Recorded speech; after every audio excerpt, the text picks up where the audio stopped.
At the opening of the film, we see a high school girl named Han Soo-yeon walking down a bridge in the middle of the night. She nervously gets into a car with someone and drives away. The scene changes to Ji-chul, a middle-aged boxing coach. He walks into a restaurant with a trophy that his student was awarded for being the first runner-up in a match. It turns out that he was supposed to win the competition, but a corrupt official made the opponent win for money. Ji-chul is short-tempered. He doesn't tolerate when people are unfair to his students.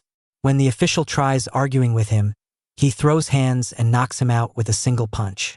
However, the man turns out to be the vice president of the boxing association, who has the authority to ban Ji-chul from coaching.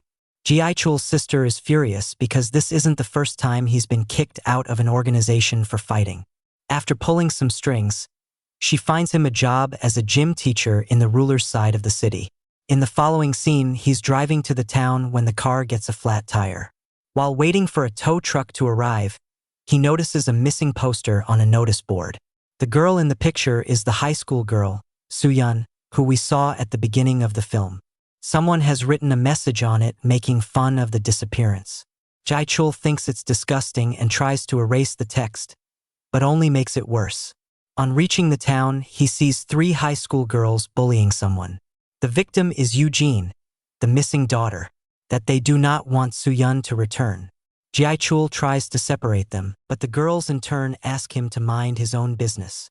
Following that, he meets his former student and a police officer, Dong-soo. He welcomes Ji-chul into the town and shows him around. Then, we see Eugene go to Soo-yeon's home to meet her grandmother. It is revealed that Soo-yeon's only family is her grandmother, who is worried to death about her disappearance. She and Eugene are also the only ones who are actively trying to find Soo-yeon, while the police barely work on the case. Eugene goes to the rooftop and reminisces about her time with Soo-yeon. She suddenly remembers that Soo-yeon used to work part-time at a club. On doing some digging, she gets her hands on the club's card and decides to go there to investigate. The next day is Ji-chul's first day at work. The principal introduces him to his colleagues and stations him beside the art teacher named Ji-sung. Alongside being the gym teacher, he also introduces him to his colleagues and stations him beside the art assigns him as the student dean. The principal tasks him to collect lunch fees from the students. Ji-chul asks them for money during the lunch break, but none of the girls obliged to do as told. He finds Eugene on the way, but she also dismisses him. A while later, Ji-chul notices her jumping over the wall and skipping school. He follows behind her to the market but gets distracted by a claw machine. For the first time in his life, Ji-chul wins a stuffed toy and is overjoyed. Somewhere else, Eugene sees an election campaign being held for a powerful politician named Mr. Kim. Unbeknownst to most of the public, he's a corrupt and evil man. She ignores the campaign and goes to the club where Soo-yeon used to work. She asks people around if they've seen Soo-yeon but doesn't get a definite answer. The club owners threaten her to get out and are about to get handsy when Ji-chul arrives and rescues her. He also advises her to stay out of the case since the police must be working on it. Later that night, he drops her off at home and returns back to his apartment. When Eugene is alone, a stranger follows behind her and tries to abduct her. Somewhere else, Ji-chul notices that she's left her cell phone in the car and goes back to return it. He comes across the kidnapper who runs away on seeing that he's about to be caught. Ji-chul brings Eugene to the hospital and makes an official complaint to the police. However, when the police chief is told that Eugene is Soo-yeon's friend, he tries to dismiss the case. It's almost as if he's trying to hide something about Soo-yeon's disappearance. Later, Ji-chul talks to his police friend Dong-soo about Soo-yeon's case and discovers the police haven't even filed it officially yet. They think that she's a runaway who went to some city to avoid responsibilities. Ji-chul knows that it cannot be true and makes it his mission to find out what exactly happened to Soo-yeon. He goes to her home and meets her grandmother. If she writes a formal letter to the police will immediately arrest her. If she writes a formal letter to the police station and signs a consent form, the police will have no way but to file a missing report. The plan works and Dong-soo files the case for them. Ji-chul also does some digging about the case around the school. He's told that Soo-yeon was the worst student they ever had.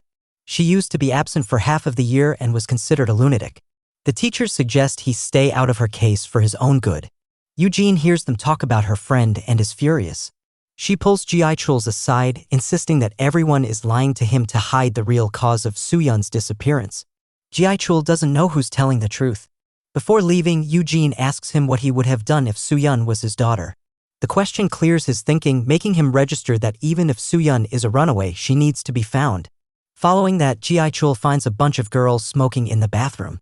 He looks around for the packets of cigarettes but instead finds a hidden camera in one of the stalls. He immediately goes to the principal to inform him of the situation. The principal doesn't give him a chance to talk and wants him to stay out of Soo-yun's case.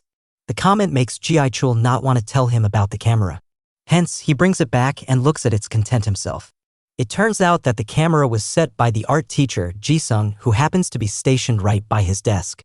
Ji-chul goes to call him out for being a pervert but finds out that he's already left for home.